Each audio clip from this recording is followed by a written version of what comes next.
Père éternel, nous te rendons grâce, nous te disons merci encore pour cette journée du samedi 7 juillet 2024. Merci Papa parce que tu nous as gardés depuis samedi dernier jusqu'à ce samedi. Et merci parce que tu nous rassembles encore autour de la personne de ton Fils Jésus-Christ et de sa parole bénie. Nous nous réjouissons déjà, Seigneur, de tout ce que tu vas encore nous donner ce soir. Et nous voulons te bénir pour cela parce que nous savons que c'est davantage pour notre édification. C'est davantage pour nourrir, Seigneur, notre foi. Parce que la foi vient de ce qu'on entend et ce qu'on entend de ta parole bénie, ô Dieu. Reçois donc toute notre reconnaissance, Papa, au nom puissant et glorieux de Jésus-Christ. Amen. Amen. Gloire à Dieu. Voilà, nous allons étudier le psaume 118 et on va l'intituler « La reconnaissance du peuple de Dieu face à sa fidélité ». La reconnaissance du peuple de Dieu face à sa fidélité. Parce que le psaume 118, en fait, nous présente la reconnaissance d'Israël devant l'accomplissement des promesses de Dieu à l'égard d'Israël. Donc, nous verrons véritablement ça. C'est vraiment un psaume de louange devant la miséricorde, la bonté, la fidélité du Seigneur. Amen. Et le psaume 118 aussi, c'est un psaume messianique parce que les psaumes messianiques sont les psaumes qui parlent de Christ, qui révèlent Christ, qui présentent Christ. Et c'est en cela que j'aime aussi beaucoup ce psaume parce que il nous donne de percevoir véritablement l'accomplissement d'un certain nombre de paroles de Jésus dans les évangiles et même dans les épîtres. On voit un certain nombre de choses que les apôtres ont annoncées qui s'accomplissent au travers de ce psaume. C'est merveilleux parce que ce psaume a été écrit avant que Jésus ne vienne sur la terre, dans son incarnation.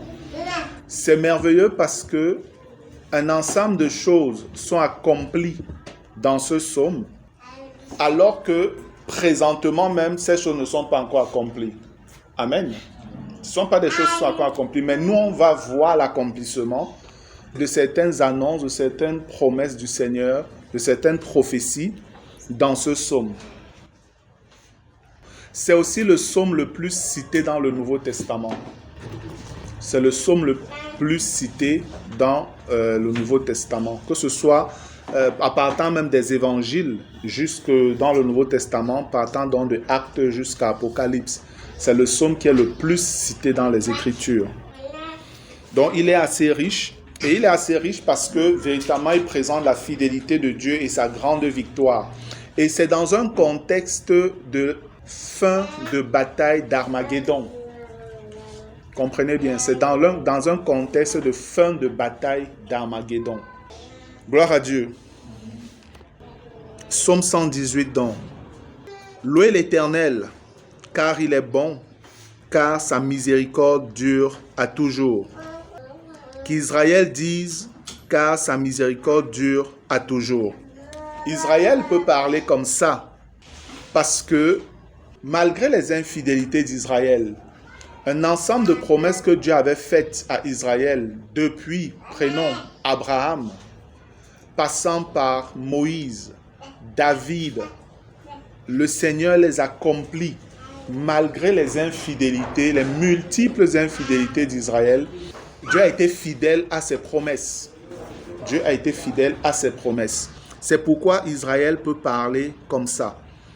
Je reprends verset 1. Louez l'Éternel car il est bon, car sa miséricorde dure à toujours.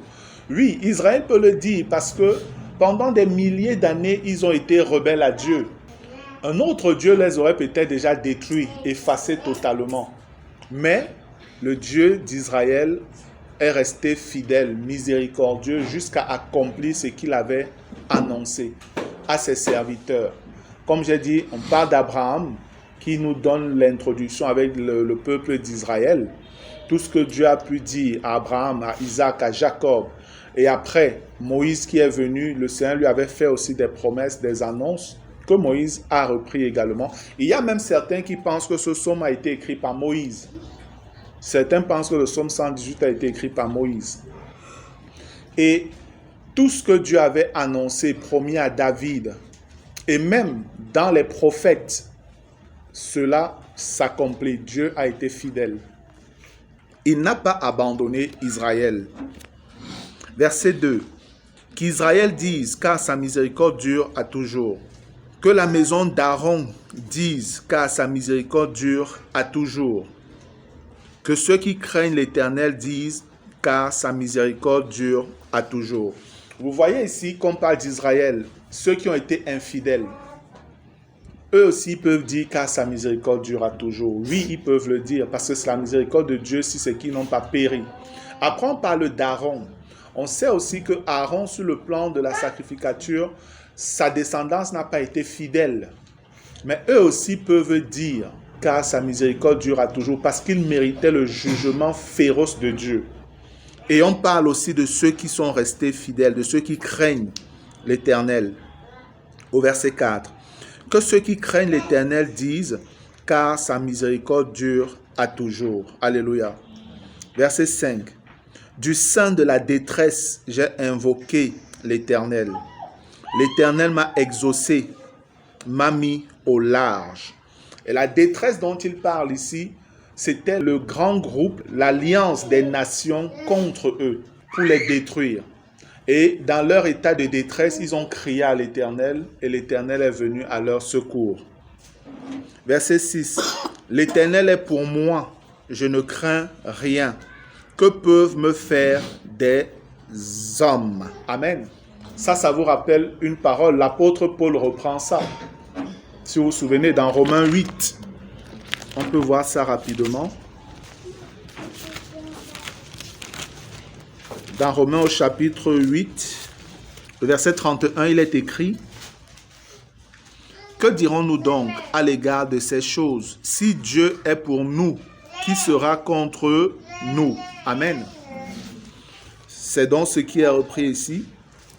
Verset 6. L'Éternel est pour moi, je ne crains rien. Que peuvent me faire des hommes? Verset 7. L'Éternel est mon secours et je me réjouis à la vue de mes ennemis. Ça, c'est un acte de foi. Là, ils ont foi. Ils témoignent du fait qu'ils voient l'Éternel venir les secourir. Et les ennemis qui étaient là et qui pouvaient les faire peur, maintenant ils peuvent se réjouir. Ils regardent tous leurs ennemis, ils n'ont plus peur. Amen. Ils se réjouissent. Ils se réjouissent parce qu'ils savent qu'avec l'Éternel, la victoire est assurée. Avec l'Éternel, la victoire est assurée. Rappelez-vous, je vous disais que nous étudions ces psaumes, non pas simplement pour connaître les prophéties, les choses qui vont se produire demain, mais c'est aussi pour davantage fortifier notre foi. Amen. Parce que le Dieu dont on parle ici vis-à-vis de ses actions vis-à-vis d'Israël, c'est le même Dieu que nous servons aujourd'hui. Alléluia. Donc nous pouvons aussi lui faire confiance pour les situations que nous traversons, quelles qu'elles soient. Gloire à Dieu. Verset 7. L'Éternel est mon secours et je me réjouis à la vue de mes ennemis. Verset 8. Mieux vaut chercher un refuge en l'Éternel que de se confier à l'homme. Mieux vaut chercher un refuge en l'Éternel que de se confier au grand. Ici, en fait, c'est un rejet de ce que leurs frères ont fait auparavant. Ça rappelle le souvenir d'Israël qui va signer une alliance avec l'Antichrist, espérant avoir la paix, la tranquillité. Ça rappelle Israël qui, au lieu de faire confiance à Dieu, va plutôt essayer d'aller s'appuyer sur des alliances humaines pour s'en sortir. C'est ce que nous voyons dans Ésaïe 28. Vous voyez qu'on revient toujours sur presque les mêmes passages. Ésaïe 28, à partir du verset 14, il est écrit: écoutez donc la parole de l'Éternel, moqueur, vous qui dominez sur ce peuple de Jérusalem.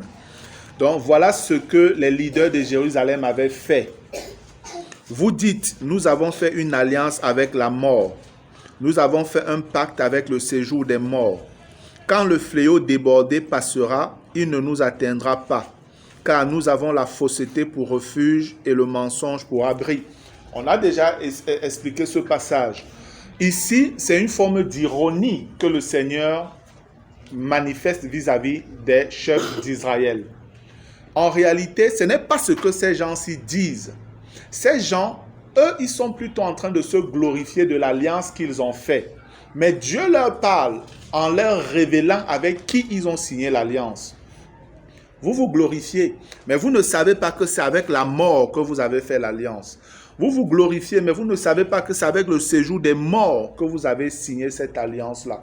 Et vous arrivez même à dire que s'il y a même des fléaux, s'il y a une guerre et tout, vous ne serez pas touchés parce que vous avez signé une alliance. Mais qu'est-ce que le Seigneur dit au verset 16? C'est pourquoi ainsi parle le Seigneur l'Éternel. Voici, j'ai mis pour fondement en Sion une pierre éprouvée, une pierre angulaire de prix, solidement posée. Celui qui la prendra pour appui n'aura point hâte de fuir. Le Seigneur rappelle directement que vous ne pouvez pas avoir du secours en dehors de ce que moi j'ai décidé. Amen. Et nous savons qui est la pierre angulaire. C'est le Messie, Jésus-Christ. Alléluia. Le Seigneur dit, vous êtes allés vers le faux Christ, l'antichrist. Et vous ne pourrez pas avoir la victoire. Vous serez trompés. Parce que moi, voici celui que j'ai choisi. Voici ce que j'ai décidé. Mais vous avez rejeté.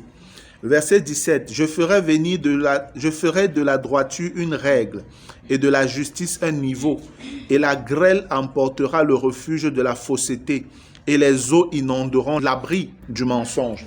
Dieu est en train de leur dire, ce que vous avez fait là ne tiendra pas. Parce que c'est la justice, c'est la droiture qui pourront donner de tenir. Et nous savons que la justice, la droiture, c'est aussi la parole de Dieu. Si vous observez ma loi, alors vous pourrez tenir. Mais si vous rejetez ma loi, vous ne tiendrez pas. Signez les alliances que vous voulez, ça ne donnera pas. C'est pourquoi le Seigneur, on peut voir au verset, on revient au psaume 118, au verset 8. Mieux vaut chercher un refuge en l'Éternel que de se confier à l'homme. Mieux vaut chercher un refuge en l'Éternel que de se confier au grand. Parce que Israël, lors de l'attaque d'Armageddon, la guerre d'Armageddon, Israël va compter sur ses supports humains, pensant pouvoir s'en sortir. Mais ça ne sera pas le cas. Dieu l'annonce déjà, Dieu l'avait déjà prophétisé. Mais Israël fera cette erreur. Nous, aujourd'hui, nous savons qu'Israël fera cette erreur. Mais Israël pense qu'elle a toujours le soutien de ses partenaires occidentaux, américains, européens et autres. Mais ces gens vont les lâcher. Ces gens vont les lâcher parce que c'est un secours humain.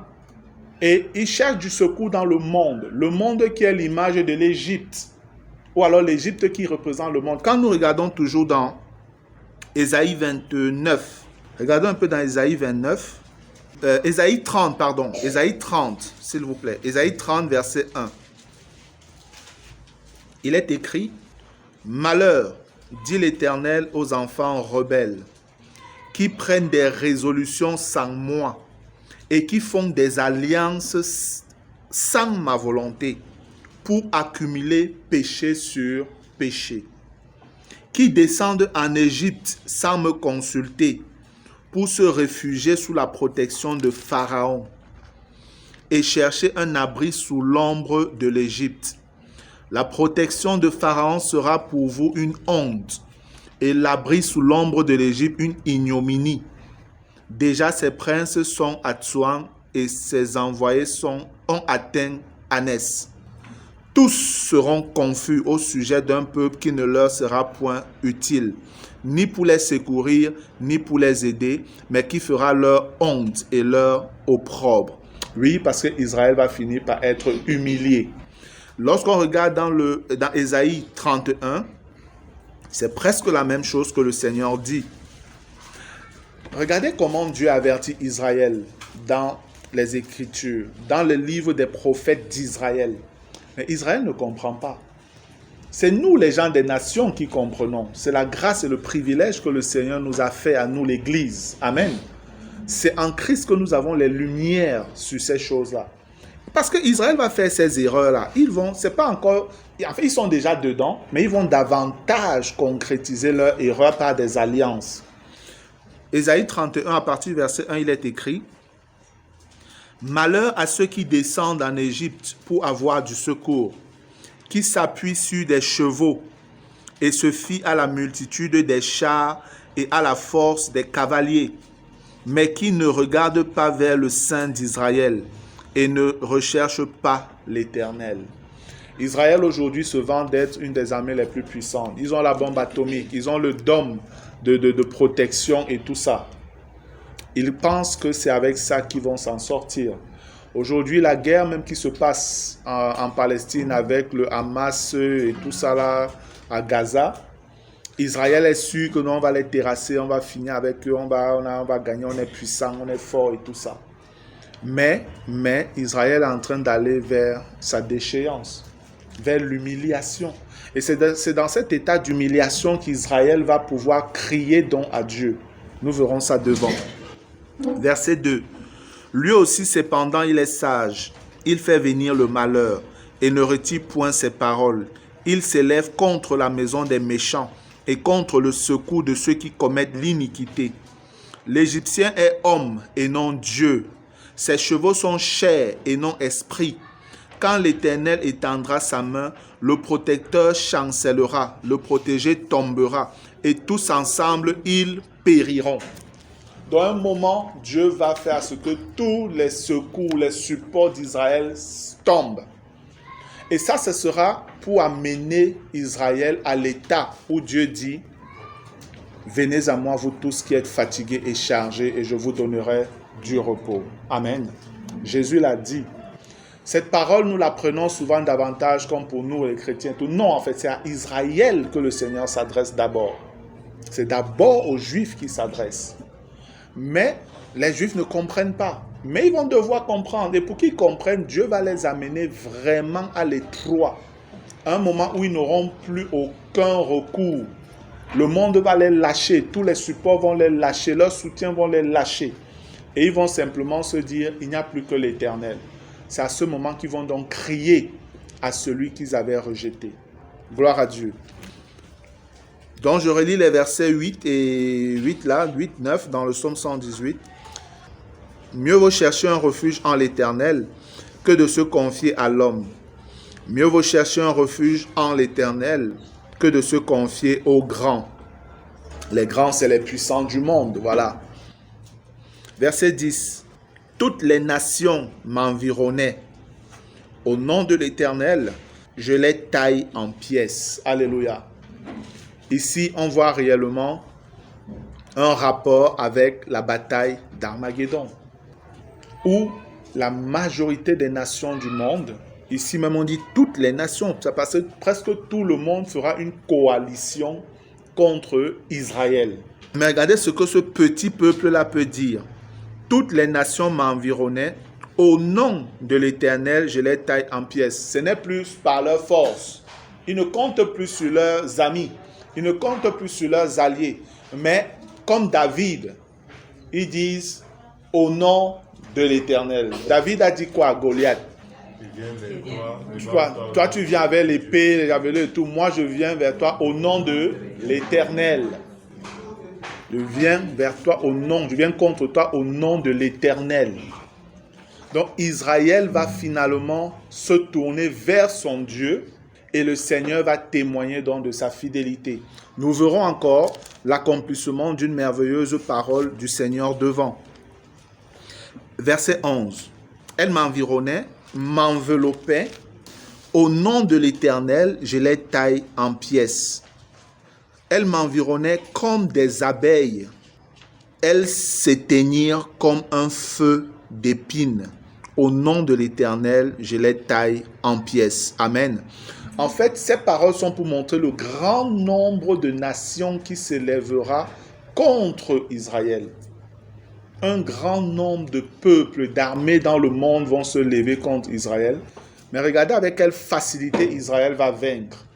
Mais Israël va vaincre non plus pas en comptant sur ses propres moyens, mais sur les moyens de l'Éternel. Amen. Sur les moyens de l'Éternel. Verset 13. Israël parle à ses ennemis.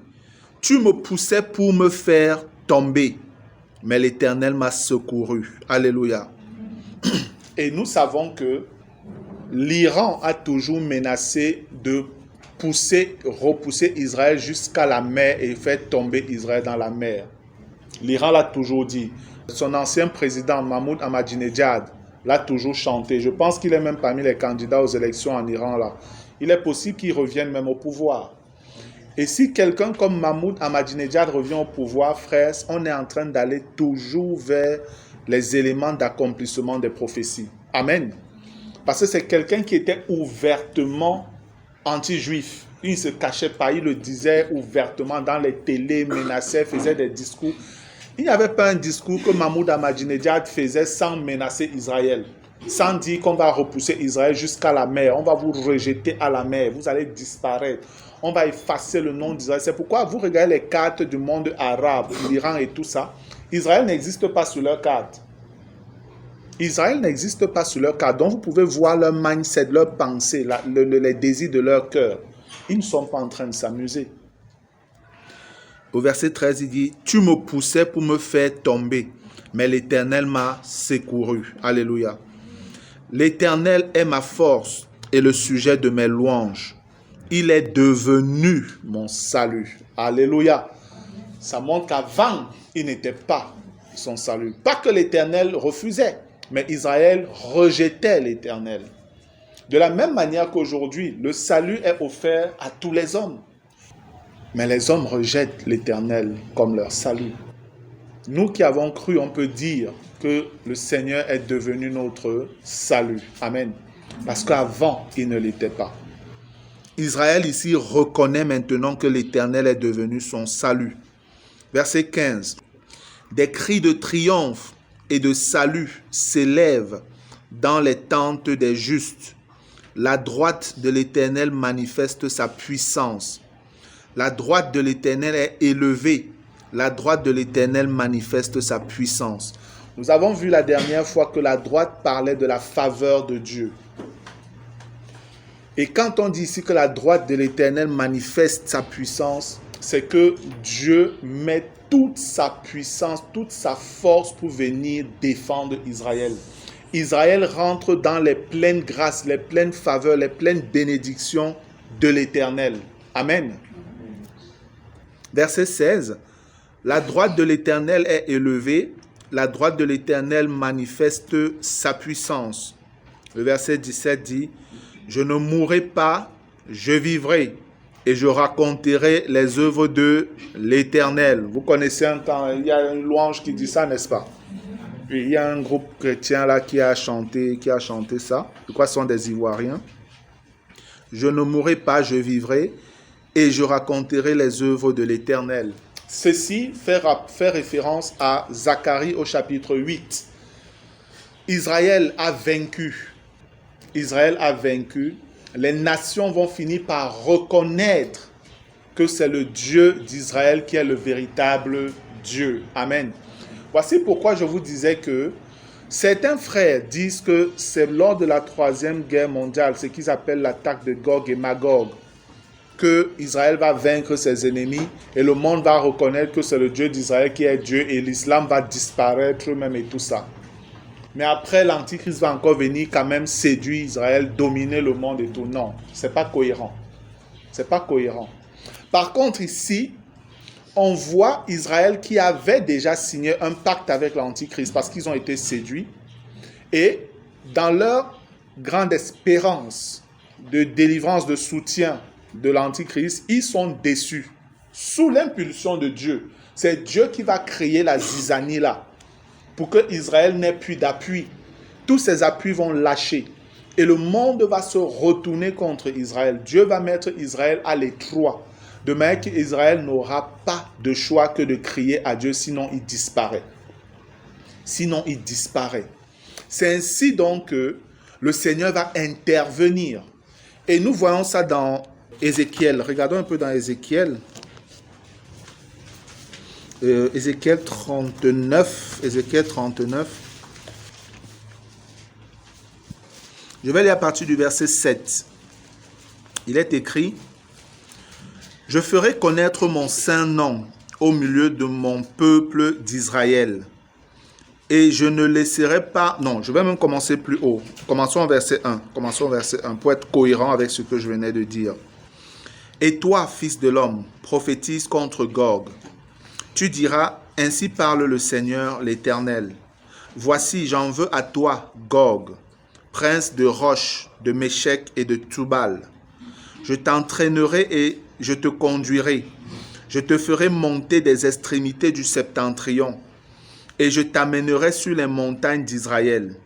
J'abattrai l'arc de ta main gauche et je ferai tomber les flèches de ta main droite. Tu tomberas sur les montagnes d'Israël, toi et toutes tes troupes, et les peuples qui seront avec toi, aux oiseaux de proie, à tout ce qui a des ailes, et aux bêtes des champs, je te donnerai pour pâture. Ça rappelle réellement la bataille d'Armageddon. Restons simplement à ce niveau-ci.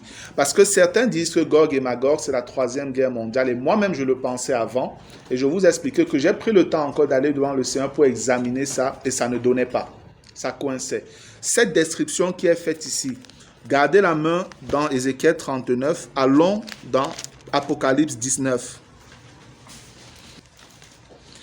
Dans Ézéchiel 39, on voit que c'est Dieu qui crée les circonstances. C'est Dieu qui met dans le cœur de ces hommes la rébellion contre lui et les attire vers les montagnes d'Israël. Les montagnes, en fait, c'est qu'il est en train de les amener vers Megiddo. Quand on parle de la bataille d'Armageddon, Armageddon, en fait, ça veut dire c'est Ar-Megiddo. Et ça veut dire montagne de Megiddo, tout simplement. Apocalypse 19, à partir du verset 11, il est écrit: Puis je vis le ciel ouvert, et voici parut un cheval blanc.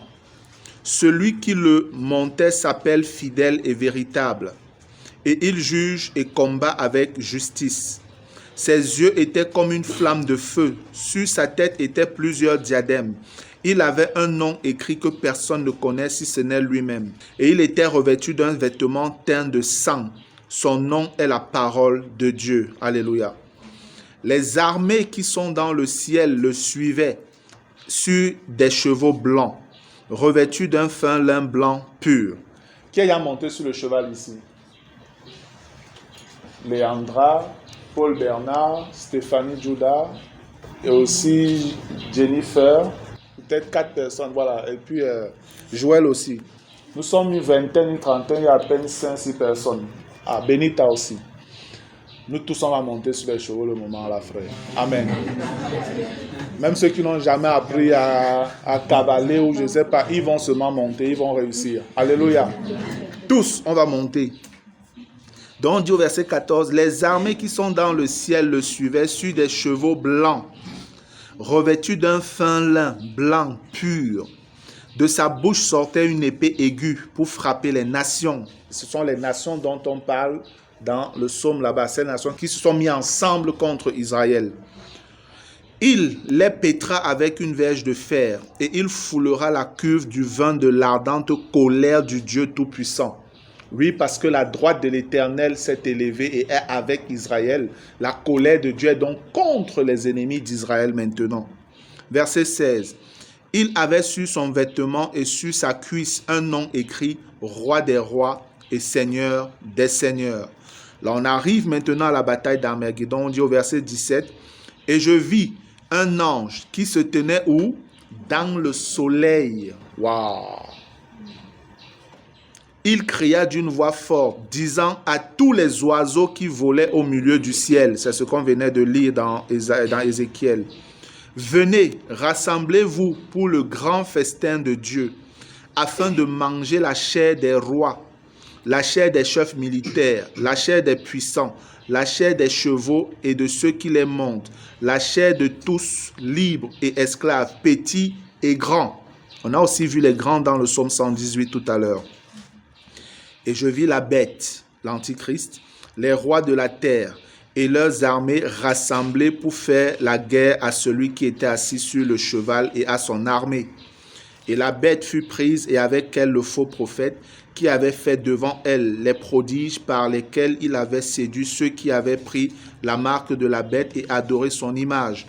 Ils furent tous les deux jetés vivants dans l'étang ardent de feu et de soufre. Et les autres furent tués par l'épée qui sortait de la bouche de celui qui était assis sur le cheval. Et tous les oiseaux se rassasièrent de leur chair. Amen.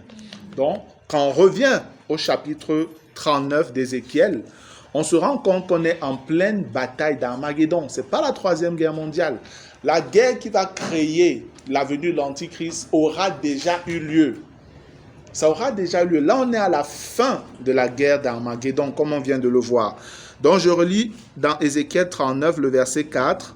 « Tu tomberas sur les montagnes d'Israël, toi et toutes tes troupes, et les peuples qui seront avec toi, aux oiseaux de proie. » Les oiseaux de proie, ce sont comme les vautours, et tout, c'est eux qu'on appelle les oiseaux de proie. Les vautours qui mangent les corps humains, les charognards et tous ces trucs-là. C'est ça les oiseaux de proie. Aux oiseaux de proie, à tout ce qui a des ailes et aux bêtes des champs, je te donnerai pour pâture, donc pour nourriture, comme on vient de voir dans Apocalypse 19. Verset 5. Tu tomberas sur la face de la terre, car j'ai parlé, dit le Seigneur l'Éternel. J'enverrai le feu dans Magog, et parmi ceux qui habitent en sécurité les îles. Et ils sauront que je suis l'Éternel. Alléluia. Vous voyez, c'est maintenant, quand l'Éternel agit contre les nations qui viennent attaquer Israël lors de la bataille d'Armageddon, et que l'Éternel agit de manière miraculeuse, c'est où les nations vont reconnaître que c'est l'Éternel, le Dieu d'Israël, qui est Dieu. Amen. Ce n'est pas avant. C'est vraiment pendant la pleine grande bataille d'Armageddon. Et quand ils seront vaincus par la puissance de l'Éternel qui vient délivrer, soutenir Israël, c'est où les nations vont jeter les armes et reconnaître que oui, c'est l'Éternel, le Dieu d'Israël qui est le véritable Dieu. Je relis le verset 6. J'enverrai le feu dans Magog et parmi ceux qui habitent en sécurité les îles, et ils sauront que je suis l'Éternel. Quand on dit et ceux qui habitent en sécurité les îles, vous savez qu'aujourd'hui, les milliardaires du monde sont en train de s'acheter des îles. J'ai vu un documentaire dessus. Les gens comme Mark Zuckerberg, Elon Musk, ils sont en train de s'acheter des îles et ils font construire des souterrains, des bunkers sous les îles où ils ont bien aménagé. Donc, c'est tellement beau. Et ils ont mis de la nourriture là-bas, tout de manière à ce qu'ils peuvent vivre là-bas sous terre pendant 100 ans. Oui. Je vous dis, frère, j'ai vu ce documentaire. Et eux, donc, ce sont des gens qui sont là en train de trafiquer, de fonctionner avec le diable, l'antichrist. Quand la guerre va commencer, les gars vont croire qu'ils partent eux se cacher. Vous mourrez là-bas en haut. Quand vous avez fini, eux, ils sortent. Ils viennent maintenant régner. Donc, c'est pour ça qu'ils mettent... Ils font des provisions pour 100 ans. Là-bas dedans, on dit ils ont presque tout. Et ils ont mis des choses où ils peuvent vivre avec plusieurs personnes, dont leurs amis, peut-être certains membres de leur famille, où ils pourront vivre là-bas une centaine d'années sous la terre, là, sur des îles, donc dans des lieux retirés, cachés. Dieu nous révèle ici qu'ils ne vont pas échapper. Alléluia. Le Seigneur nous révèle qu'ils ne vont pas échapper. J'enverrai le feu dans Magog et parmi ceux qui habitent en sécurité les îles. Donc les gars sont tranquilles pendant que la guerre fait chaud. Oui, la guerre mondiale va éclater, il y aura des troubles, beaucoup de choses vont se passer. Pendant ce temps, ils seront tranquilles, ils n'auront pas de problème. Mais Jésus va venir les déloger là-bas, comme des petits rats. Ils vont subir la colère de Dieu où ils sont cachés là. Et ils sauront que je suis l'Éternel. Verset 7. Je ferai connaître mon saint nom au milieu de mon peuple d'Israël, et je ne laisserai plus profaner mon saint nom. Et les nations sauront que je suis l'Éternel, le Saint en Israël. Le Saint en Israël. Amen. Les nations reconnaîtront que c'est Israël qui a le véritable Dieu. La suite dit, voici, ces choses viennent, elles arrivent, dit le Seigneur l'Éternel. C'est le jour dont j'ai parlé. Il dit, c'est le jour, un jour, c'est le jour dont j'ai parlé. Alors les habitants des villes d'Israël sortiront. Ils brûleront et livreront aux flammes les armes, les petits et les grands boucliers, les arcs et les flèches, les pics et les lances. Ils en feront du feu pendant 7 ans. Vous imaginez le nombre de personnes qu'il y avait là-bas pour qu'on puisse faire le feu avec toutes ces choses pendant 7 ans. Verset 10. Ils ne prendront point de bois dans les champs, et ils n'en couperont point dans les forêts, car c'est avec les armes qu'ils feront du feu. Ils dépouilleront ceux qui les ont dépouillés, ils pilleront ceux qui les ont pillés, dit le Seigneur l'Éternel. On peut comprendre donc pourquoi Israël dit louer l'Éternel, car il est fidèle, car sa miséricorde dure à toujours. Alléluia. 11. En ce jour-là, je donnerai à Gog un lieu qui lui servira de sépulcre en Israël, la vallée des voyageurs, à l'orient de la mer. Ce sépulcre fermera le passage aux voyageurs. C'est là qu'on enterrera Gog et toute sa multitude. Et on appellera cette vallée la vallée de la multitude de Gog.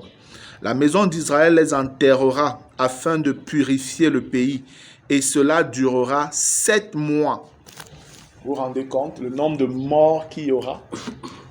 On va prendre 7 mois pour purifier le pays, pour enterrer seulement les morts. 7. Quand on imagine que peut-être il peut y avoir les caterpillars, machin, on creuse des gros trous, fausses communes, on les balance dedans. Mais ça prend quand même encore 7 mois, presque 1 an pour enterrer. Verset 12. La maison d'Israël les enterrera afin de purifier le pays, et cela durera 7 mois. Tout le peuple du pays les enterrera, et il en aura du renom, le jour où je serai glorifié, dit le Seigneur l'Éternel.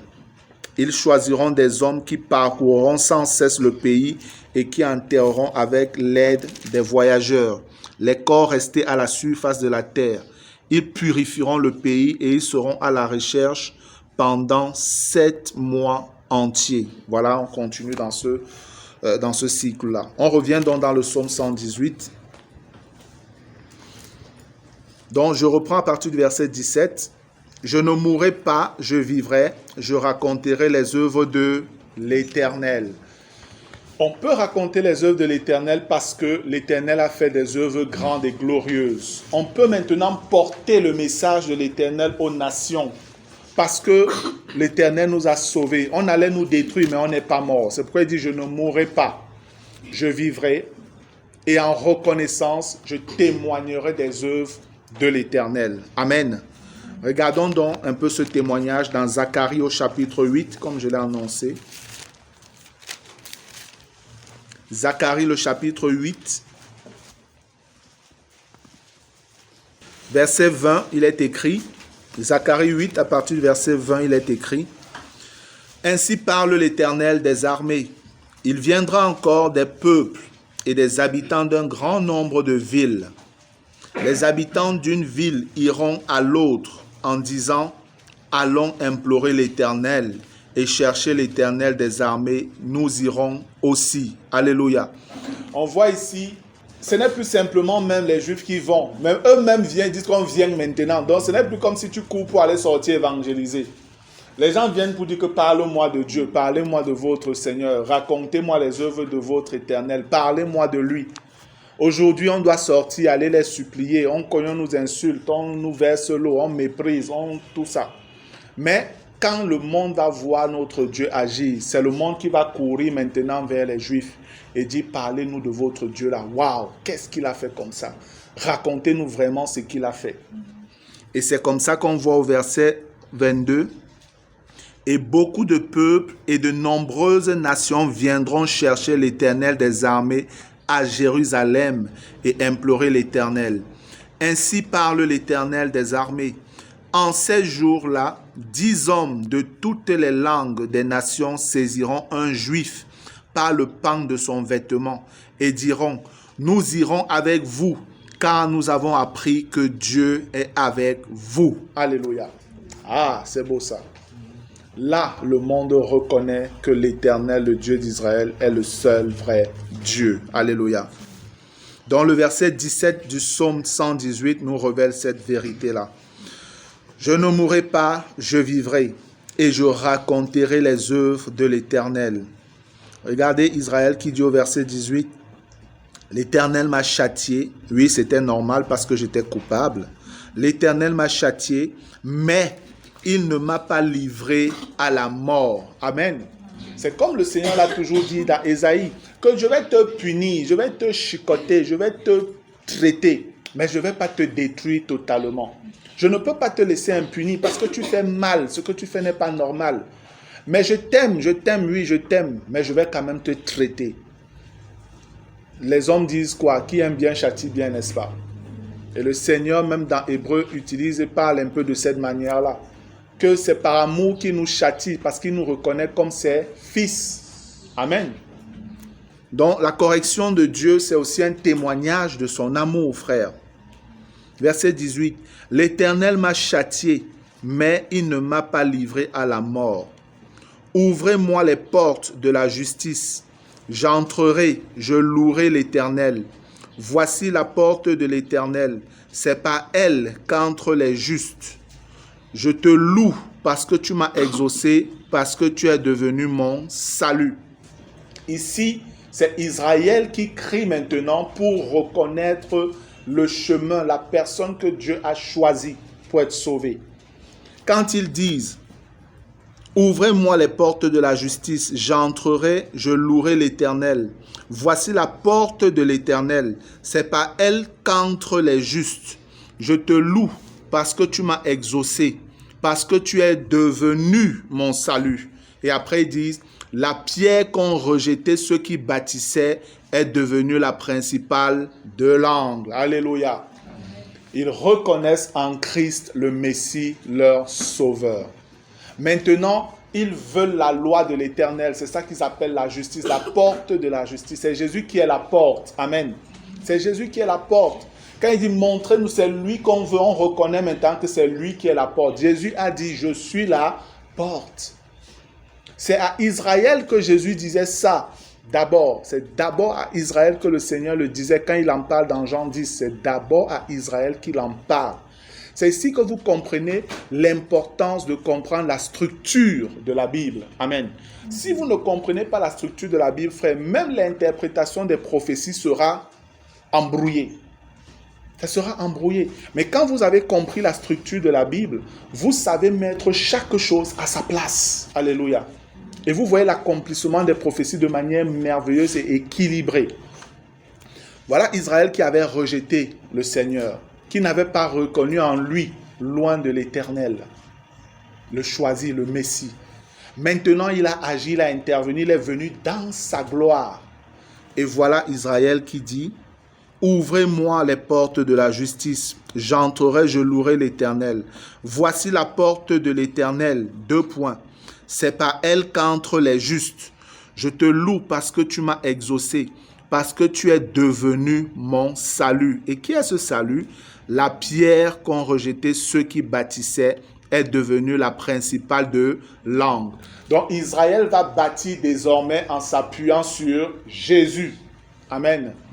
Ce n'est plus sur les nations, ce n'est plus sur l'Europe, ce n'est plus sur les États-Unis, mais c'est sur le Messie, l'Éternel. C'est de l'Éternel que cela est venu. C'est un prodige à nos yeux. C'est ici la journée que l'Éternel a faite. Qu'elle soit pour nous un sujet d'allégresse et de joie. Ô Éternel, accorde le salut. Ô Éternel, donne la prospérité. Et voilà ce que Israël va recevoir.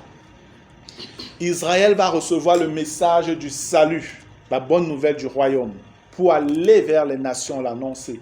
Et Israël va recevoir la prospérité promise depuis Abraham. Et le monde viendra en Israël. Comme aujourd'hui, les gens vont à Dubaï et tout ça là pour voir, contempler des choses. Les gens vont aux États-Unis ou je ne sais pas en Corée du Sud contempler. Le point central du monde sera Jérusalem, Israël. Amen. C'est pourquoi ils peuvent dire « Ô Éternel, accorde le salut. Ô Éternel, donne la prospérité. » Après on dit « Béni soit celui qui vient au nom de l'Éternel. Nous vous bénissons de la maison de l'Éternel. » J'aime beaucoup ce verset. Pourquoi? Rentrons dans Matthieu 23, vous allez comprendre. Matthieu 23. Je relis encore d'abord dans le psaume 118, que ça reste frais. Le verset 26, psaume 118, verset 26. Béni soit celui qui vient au nom de l'Éternel. Nous vous bénissons de la maison de l'Éternel. Matthieu 23 maintenant. à partir du verset 37, il est écrit: Jérusalem, Jérusalem, qui tue les prophètes et qui lapide ceux qui te sont envoyés. Combien de fois ai-je voulu rassembler tes enfants, comme une poule rassemble ses poussins sous ses ailes, et vous ne l'avez pas voulu. Jésus lui-même a essayé, on l'a tué. Et au verset 38, il dit: Voici, votre maison vous sera laissée déserte. Je vais donc vous abandonner. Et au verset 39, il dit: Car, je vous le dis, vous ne me verrez plus désormais jusqu'à ce que vous disiez: Béni soit celui qui vient au nom du Seigneur. Alléluia. On voit l'accomplissement. À la fin d'Armageddon, Israël va réellement témoigner ce que Jésus avait dit là, ça va s'accomplir. Le verset 26 nous présente cet accomplissement où ils disent: Béni soit celui qui vient au nom de l'Éternel. Nous vous bénissons de la maison de l'Éternel. Amen. Israël pourra désormais bénir le monde, les nations au nom de Jésus. Amen. Parce que cet Éternel-là, c'est Jésus. Cet Éternel-là, c'est Jésus. Et le verset 27, l'Éternel est Dieu. Et on sait bien dans le contexte que l'Éternel, c'est Jésus. Amen. L'Éternel est Dieu et il nous éclaire. Attachez la victime avec des liens. Amenez-la jusqu'aux cornes de l'autel. Ça, la victime, c'est l'Antichrist. C'est ce qu'on a vu tout à l'heure dans Apocalypse 19. C'est pour montrer la fin de l'ennemi. Lui, on le sacrifie. Pour lui, c'est terminé, c'est fini. Attachez la victime avec des liens. Amenez-la jusqu'aux cornes de l'autel. Et après on dit: Tu es mon Dieu et je te louerai. Mon Dieu, je t'exalterai. Et le psaume se ferme comme ça a commencé au verset 1. Louez l'Éternel car il est bon, car sa miséricorde dure à toujours. Alléluia. Nous voyons véritablement, frères, que Dieu n'en a pas fini avec son peuple. Amen. Ceux qui disent qu'il y a la doctrine du remplacement, Israël c'est fini, Dieu a abandonné Israël, c'est faux, c'est pas vrai. C'est pas vrai. Le plan de Dieu est révélé clairement par les apôtres et prophètes du Seigneur dans le Nouveau Testament. Quand vous lisez la brillante épître de Romains, vous voyez ça, notamment les chapitres 9, 10, 11. Alléluia. C'est excellemment bien expliqué et simplement expliqué même. Qu'on arrive à se demander comment les gens font pour défendre la doctrine du remplacement. Ça n'a aucun sens. Ça n'a aucun sens. Et lorsque nous voyons cette fidélité de Dieu sur les millénaires de désobéissance d'Israël, Dieu n'a pas abandonné Israël. Dieu n'a pas abandonné. Il y a toujours eu un petit faible reste d'Israël dans l'Église qui en fait réveille la mémoire de l'Éternel par rapport aux promesses faites aux patriarches. C'est à cause des Juifs chrétiens aujourd'hui que Dieu ne détruit pas Israël. Parce que ces Juifs-là connaissent le Seigneur et intercèdent pour Israël. Amen. Afin que les promesses de l'Éternel s'accomplissent. Ce que le Seigneur fait dans sa fidélité pour Israël, c'est la même chose qu'il fait pour toi. Quelle que soit l'infidélité que tu as pu manifester à l'égard de Dieu, quel que soit le péché que tu as pu commettre, quel que soit l'état de rébellion que tu as manifesté pendant des années même, si tu as compris que l'Éternel est celui-là sur qui tu dois bâtir et que tu ne peux bâtir que sur lui par la droiture, par la justice, par la vérité, alors répands-toi et reviens sur le terrain de Dieu. Il t'acceptera. Amen. Dieu veut toujours te pardonner. Dieu veut te ramener à lui. Dieu veut te renouveler. Dieu veut te fortifier. Dieu veut te glorifier. De la même manière que Israël rebelle a fini par se repentir. Mais le Seigneur, parfois, on est tellement têtu, on est parfois dur, que Dieu est obligé de nous amener aux extrémités de notre vie. Tout ne marche plus, rien, tout est bloqué, rien ne va plus. Tu te sens comme en train de mourir. Dieu dit, je n'étais pas encore abandonné. Amen. Je t'appelle, reviens. Reviens encore, je t'appelle, viens. Israël, frère, c'est des milliers d'années de rébellion vis-à-vis de Dieu. Des milliers d'années. Israël est dans la rébellion depuis plus de 4000 ans. Depuis plus de 4000 ans, Israël est dans la rébellion. Jusqu'à Jésus est venu, ils ont tué même Jésus. Mais 2000 ans même après tous ces événements, Dieu est toujours disposé à pardonner. Alléluia. Toi, ta vie, je ne sais pas combien parmi nous vont atteindre 100 ans. Ta vie n'atteint même pas 100 ans. Donc elle est très courte. Elle est très courte. Dieu est disposé à te pardonner si tu lui demandes pardon sincèrement aujourd'hui. Amen. Donc voilà, frères, ce que je voulais partager avec vous au travers de ce psaume, qui est très riche, comme je l'ai dit. Vous pouvez le relire à la maison. On a vu un peu les accomplissements dans les autres passages des Écritures, jusque dans le Nouveau Testament. C'est vraiment un psaume merveilleux. C'est un psaume vraiment merveilleux. Et je bénis le Seigneur qui a bien voulu nous révéler à nous, hommes des nations, ces choses qu'aujourd'hui même ceux pour qui c'était d'abord préparé ne connaissent même pas. Très peu. Le peuple d'Israël, dans sa majorité, la nation d'Israël ne connaît pas ces choses. Il n'y a que quelques privilégiés dans l'Église, les Juifs messianiques, comme on les appelle, qui connaissent ces réalités-là. Nous avons aussi raison de pouvoir dire « Louez l'Éternel car il est bon, car sa miséricorde dure à toujours » pour tous les bienfaits que le Seigneur nous fait chaque jour dans son Église. Amen. Je vais prier. Père éternel, nous te rendons de multiples actions de grâce pour ta bonté. Merci Seigneur pour tout ce que tu nous as encore donné de voir ce soir. Merci pour ces révélations excellentes, Seigneur, que tu nous donnes à la lumière de ta parole, ô Dieu. Sois béni pour tous tes plans merveilleux que tu révèles aux petites personnes que nous sommes, Seigneur. Père, tu nous révèles l'avenir avec exactitude. Ta parole en témoigne chaque jour. Pour ceux-là qui prennent la peine de l'étudier, de la sonder, Seigneur, tu la révèles. Et tu donnes davantage de connaître qui tu es, toi, le seul véritable Dieu. Le monde le saura dans la douleur, dans beaucoup de douleur, Seigneur. Mais tu nous as fait la grâce et le privilège de le savoir aujourd'hui dans cette dispensation, dans la paix, dans la tranquillité, Seigneur, dans la liberté. Nous te remercions pour cette grâce. Sois béni, Papa, au nom béni de Jésus-Christ. Et continue à nous éclairer, Seigneur, et que toute gloire te revienne. Amen. Gloire à Dieu.